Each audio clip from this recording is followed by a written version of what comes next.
পুরনো দিনের সেই কটকটি। এখনকার বাচ্চারা তো এটা চোখেই দেখে না।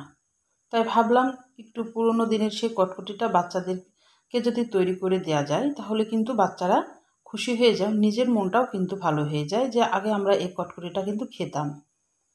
পাড়াতে বিক্রি করতে আসতো বা মেলাতে থেকে কিনে খেতাম, কিন্তু এখন আর চোখেই দেখা যায় না। তা আমি আজকে তোমাদের খেজুরের গুড় দিয়ে এই কটকটিটা তৈরি করে দেখাবো। একদম তোমরা প্রথম থেকে শেষ পর্যন্ত দেখবা আমি কিভাবে করছি। প্রথম থেকে শেষ পর্যন্ত দেখবা। আসসালামু আলাইকুম, হ্যালো বন্ধুরা, তোমরা কেমন আছো? আশা করি তোমরা ভালো আছো। আমি আলহামদুলিল্লাহ ভালো আছি। চলো শুরু করি। আমি এখানে একটা প্লেট নিয়েছি, স্টিলের প্লেট। আমি একটা সাদা কাগজ নিয়েছি, কাগজের উপরে একটু তেল মেখিয়ে রেখেছি। এটা কিন্তু আগে রেডি করে রাখতে হবে, কারণ ওটা তড়িঘড়ি নামাতে হবে। এবার একটা কড়াইয়ে আমি খেজুরের গুড় নিয়েছি। এখানে তোমরা যে কোনো গুড় নিতে পারো বা চিনি দিয়েও করা যায়। আমি আজ গুড় দিয়ে তৈরি করে দেখাচ্ছি। খেজুরের গুড় নিয়েছি 1 কাপ মতো। এই 150 গ্রাম মতো গুড় আছে। আমি একটু পানি দিয়ে দিলাম, খুবই সামান্য পানি দিয়ে দিয়েছি। পানিটা খুব অল্প দিতে হবে, দিয়ে এবার ভালোভাবে এটাকে জাল করতে হবে। এখন মিডিয়াম আঁচে আছে, মিডিয়াম আঁচেই কিন্তু প্রথম থেকে জাল করতে হবে, আর শেষের দিকে কিন্তু ওটা একটু জালটা আর একটু কমিয়ে দিতে হবে। কিন্তু এখন মিডিয়াম আঁচে গুড়টাকে জ্বালিয়ে নিতে হবে, আর অনবরত কিন্তু ছুন্নি দিয়ে নাড়তে হবে।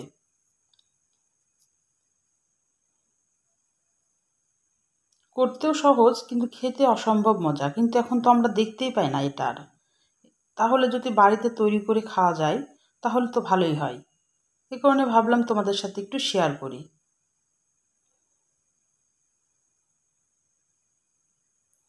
গুড়টা এভাবে অনবরত নাড়তে হবে আর জাল করতে হবে।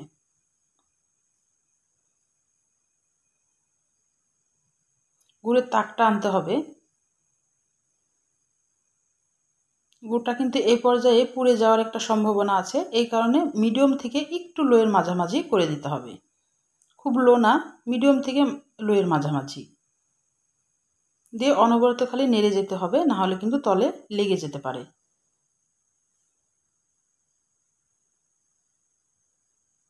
দিয়ে ভালোভাবে এটা খেলে নাড়তে হবে। বেশি উপকরণ লাগে না, শুধু গুড় হলেই কিন্তু কটকটিটা তৈরি করা যায়।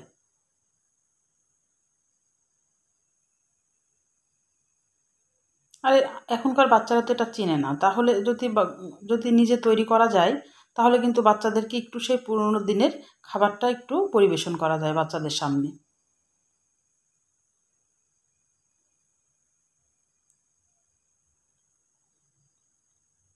এবার আমি তোমাদের তাকটা দেখাই দিচ্ছি। একটা বাটিতে পানি নিবা, পরিমাণ মতো পানি নিয়ে এবার সেই গুড়ের শিরাটা দিয়ে দিবা। দিয়ে একটু 1 সেকেন্ড 2 সেকেন্ড অপেক্ষা করে যখন দেখবা যে একটা দলা পেকে এসেছে বা এরকম হাতে টান দিলে একটু রাবারের মতন লাগছে, তখন জানবা যে পাকটা একদম পারফেক্ট হয়ে গেছে। এখন এই পর্যায়ে বেকিং সোডা ব্যবহার করতে হবে। আমি এখানে হাফ চামচেরও অর্ধেক বেকিং সোডা দিয়ে দিয়েছি। চা চামচের হাফ চামচেরও অর্ধেক দিয়ে আমি কিন্তু এখন জালটা নিভিয়ে দিয়েছি। তারপরে কিন্তু বেকিং সোডাটা দিয়েছি। এবার ভালোভাবে নাড়ছি। দেখো কি সুন্দর ফ্লাফি হয়ে গেছে, একদম ফুলে একদম গুড় ডবল হয়ে গেছে। দিয়ে এটা কিন্তু এখন প্লেটে ঢেলে নিতে হবে, একটু তড়িঘড়ি কাজটা করতে হবে। দিয়ে যে প্লেটটা আমি রেডি করে রেখেছিলাম তেল মেখে, এখন প্লেটে ঢেলে নিচ্ছি।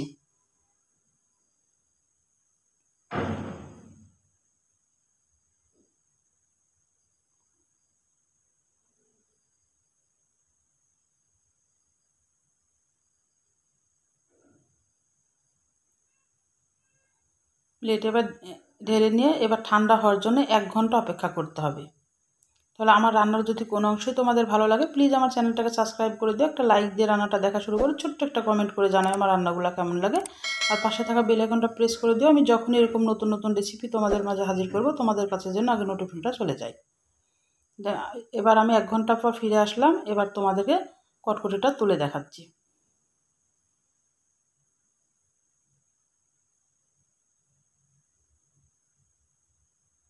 আমার কটকটিটা এত ফ্লাফি হয়েছে ভেঙে যাচ্ছে, এমনিতে একদম গুঁড়ো গুঁড়ো হয়ে গেছে, ভাঙা যাচ্ছে। দেখো কত সুন্দর হয়েছে। তাহলে আজকের মতো বিদায় নিচ্ছি। তোমরা সুস্থ থাকবা, ভালো থাকবা। আল্লাহ হাফেজ।